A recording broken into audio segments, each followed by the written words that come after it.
بسم اللہ الرحمن الرحیم۔ السلام علیکم، میری آپ سبھی سے التجا ہے کہ ایک مرتبہ درود ابراہیمی پڑھ لیجیے گا۔ بسم اللہ الرحمن الرحیم۔ اللہم صلی علی محمد وعلی آل محمد کما صلیت علی ابراہیم وعلی آل ابراہیم انک حمید مجید۔ اللہم بارک علی محمد وعلی آل محمد کما بارکت علی ابراہیم وعلی آل ابراہیم انک حمید مجید۔ بسم اللہ الرحمن الرحیم۔ بے شک اللہ دانے اور گٹھلی کو چیرنے والا ہے، زندہ کو مردہ سے نکالے اور مردہ کو زندہ سے نکالنے والا، یہ ہے اللہ، تم کہاں اوندھے جاتے ہو۔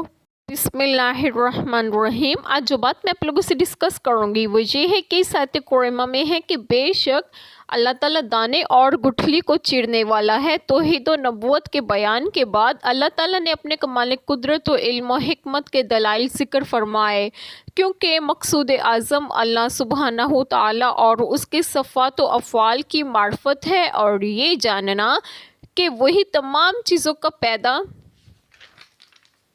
کرنے والا ہے، اور جو ایسا ہو وہی مستحق عبادت ہو سکتا ہے، نہ کہ وہ بت جنہیں مشرکین پوجتے ہیں۔ خشک دانہ اور گٹھلی کو چیر کر ان سے سبزہ اور درخت پیدا کرنا، اور ایسی سنگلاخ زمینوں میں ان کے نرم ریشوں کو رواں کرنا جہاں آہن مخ بھی کام نہ کر سکے، اس کی قدرت کے کیسے عجائبات ہیں۔ زندہ کو مردہ سے نکالے، جاندار سبزہ کو بے جان دانے اور گٹھلی سے، اور انسان و حیوان کو نطفے سے اور پرند کو انڈے سے، اور مردہ کو زندہ سے نکالنے والا جاندار درخت سے بے جان گٹھلی اور دانے کو، اور انسان و حیوان سے نطفے کو اور پرند سے انڈے کو، یہ اس کے عجائب قدرت و حکمت ہے، اور یہ ہے اللہ تعالیٰ، تم کہاں اوندھے جاتے ہو اور ایسے براہین قائم ہونے کے بعد کیوں ایمان نہیں لاتے اور موت کے بعد اٹھنے کا یقین نہیں کرتے۔ جو بے جان نطفے سے جاندار و حیوان پیدا کرتا ہے، اس کی قدرت سے مردے کو زندہ کرنا کیا بعید ہے۔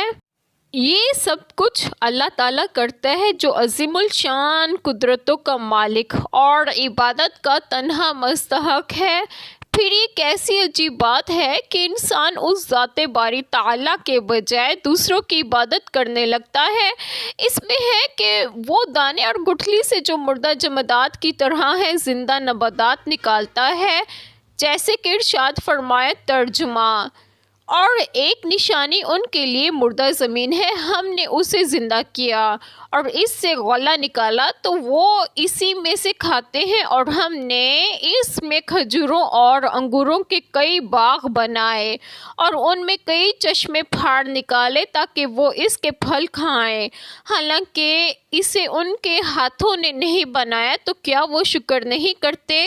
پاک ہے وہ جس نے سب کے سب جوڑے پیدا کیے ان چیزوں سے جنہیں زمین اگاتی ہے، اور خود ان سے اور ان چیزوں سے جنہیں وہ نہیں جانتے۔ ابو رازین عقیلی رضی اللہ عنہما نے آپ صلی اللہ علیہ وسلم سے پوچھا کہ اے اللہ تعالیٰ کے رسول صلی اللہ علیہ وسلم، اللہ تعالیٰ مردوں کو دوبارہ کس طرح زندہ کرے گا؟ رسول اللہ صلی اللہ علیہ وسلم نے پوچھا، کیا تم کبھی بنجر زمین سے گزرے ہو؟ ابو رازین رضی اللہ عنہما نے عرض کی، ہاں۔ آپ صلی اللہ علیہ وسلم نے دوبارہ پوچھا، پھر کبھی اسے سرسبز و شاداب بھی دیکھا ہے؟ ابو رازین رضی اللہ عنہما نے کہا، ہاں۔ تو آپ صلی اللہ علیہ وسلم نے فرمایا، اسی طرح اللہ تعالیٰ موت کے بعد زندہ کرے گا۔